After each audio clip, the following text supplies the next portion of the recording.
আসসালামু আলাইকুম সবাইকে। ওয়ার্ল্ড ইনসাইট বাংলা চ্যানেলে আপনাদের সবাইকে স্বাগতম। যুক্তরাষ্ট্র এবং ইসরায়েলের সাথে ইরানের যে 39 দিনের যুদ্ধ হয়, এই যুদ্ধে ইরানের প্রায় $270 বিলিয়ন ক্ষতি হয়েছে বলে প্রাথমিকভাবে ধারণা করেছে ইরান সরকার। ইরানের সরকারের মুখপাত্র ফাতেমা মেহজারিনি উনি রাশিয়ার একটি সংবাদ পত্রে সাক্ষাৎকার দেওয়ার সময় এই তথ্য তুলে ধরে যে ওনারা প্রাথমিকভাবে ধারণা করেছে যে ইসরায়েল এবং যুক্তরাষ্ট্রের সাথে ইরানের যুদ্ধে এই এই সম্ভাব্য ক্ষয়ক্ষতি পরিমাণ এই $270 বিলিয়ন।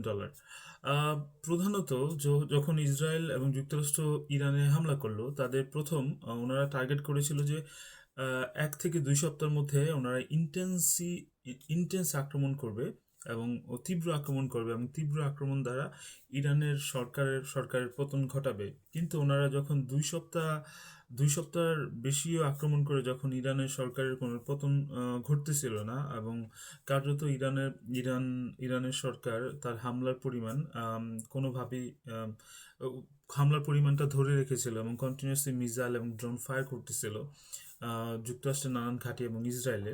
তখন ইসরায়েলে যখন টার্গেট লিস্টটা শেষ হয়ে যায় ইসরায়েল এবং যুক্তরাষ্ট্রের, তখন তারা কিন্তু ইরানের যে সিভিলিয়ান ইনফ্রাস্ট্রাকচার রয়েছে, সাধারণ জনগণের যে অবকাঠামো রয়েছে, সেগুলোতে হামলা করে। এবং এটার ফলশ্রুতিতে ইরানের সরকারের এই মুখপাত্র ধারণা করে যে প্রায় 1 লাখের মতো সাধারণ জনগণের যে রেসিডেন্সিয়াল আবাসিক ভবন রয়েছে, সেই ভবন বা ফ্ল্যাটের ক্ষতি হয়। কোনোটা সম্পূর্ণভাবে ধ্বংস হয়েছে এবং কোনোটা মারাত্মক ক্ষতি হয়েছে এবং কোনোটা অল্প পরিমাণ ক্ষতি হয়েছে। প্রায় 1 লাখের মতো প্রায় ভবন ক্ষতিগ্রস্ত হয়। এর বাইরেও প্রায় 23 থেকে 24 হাজার কমার্শিয়াল যে ভবন এবং দোকানপাট রয়েছে, সেগুলো প্রায় ক্ষতি হয়। বিভিন্ন ধরনের দোকান, রেস্টুরেন্ট, এগুলোর ক্ষতি হয়। এবং অন্যান্য কিছু ব্রিজ, তারপরে কালভার্ট, তারপরে স্কুল, কলেজ, ইউনিভার্সিটি, মসজিদ এবং রেল লাইন, নানান স্থাপনায়ও কিন্তু অনেক ক্ষতি হয়।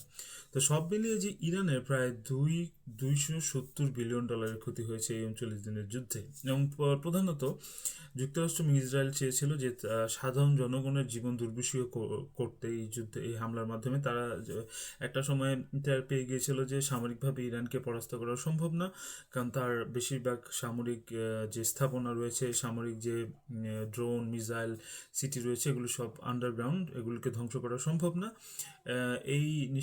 যখন তারা এগুলো টের পেল, তারপরে তারা কিন্তু সাধারণ জনগণের স্থাপনায় হামলাটা বাড়িয়ে দিল, যাতে করে জনগণ ইরানের সরকারের প্রতি ক্ষেপে যায়, কারণ এই যুদ্ধের ফলে জনগণের ক্ষতি হচ্ছে এবং ইরানের সরকার যাতে ঠিকভাবে কার্যক্রম পরিচালনা করতে না পারে। এটাই ছিল তাদের মূল লক্ষ্য। এবং এই $270 বিলিয়ন যেটার ক্ষতি হয়েছে, ইরান কিন্তু এই যুক্তরাষ্ট্রের সাথে যে আলোচনা হয়েছে, যে শান্তি আলোচনা, সেটার মধ্যে তারা তুলে ধরেছে যে তাদের যুক্তরাষ্ট্রের কাছ থেকে তারা ক্ষতিপূরণ দাবি করেছে, যে আমাদের ক্ষতিপূরণ দেওয়া লাগবে, কারণ আপনারা হঠাৎ একটা আনপ্রোভোকড একটা ওয়ার আপনারা জারি করেছেন, হঠাৎ করে আমাদের হামলা করেছেন, আমাদের এই ক্ষতি সাধন করেছেন, এটা আপনাদের ক্ষতিপূরণ দেওয়া লাগবে। সো এটা কিন্তু তারা দাবি করেছে এবং ক্ষতিটার পরিমাণ কিন্তু অনেক বেশি। $270 বিলিয়ন কিন্তু অনেক মোটা অঙ্ক। একটা ইনফ্রাস্ট্রাকচার কিন্তু $270 বিলিয়ন কিন্তু আবার কিন্তু ইরানের এই অবকাঠামোগুলোকে আবার নির্মাণ করা লাগবে। এটা কিন্তু ইরানের সরকারের উপর একটা বিশাল চাপ পড়বে।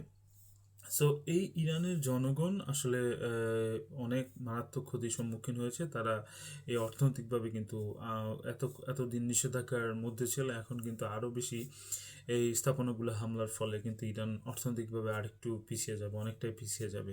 সো ইরানের এই মূল লক্ষ্য হবে এখন যে যুক্তরাষ্ট্রকে হয়তো বাধ্য করা যে তাদের কাছ থেকে সামরিক ক্ষতিপূরণটা নেওয়ার, এবং সেটা কিন্তু ইরানের অন্যতম এই যে আলোচনা এজেন্ডার মধ্যে কিন্তু একটা বড় এজেন্ডা। এটা হতে পারে হরমুজ প্রণালীতে টোল আদায় করার মাধ্যমে, অথবা সরাসরি যুক্তরাষ্ট্র এবং তার আরাবিয়ান কিছু কান্ট্রি থেকে তারা এই ক্ষতিপূরণটা পাওয়া, এটাও হতে পারে। তো সবাই ভালো থাকবেন। নতুন কোনো ভিডিও নিয়ে আবার হাজির হবো। আসসালামু আলাইকুম।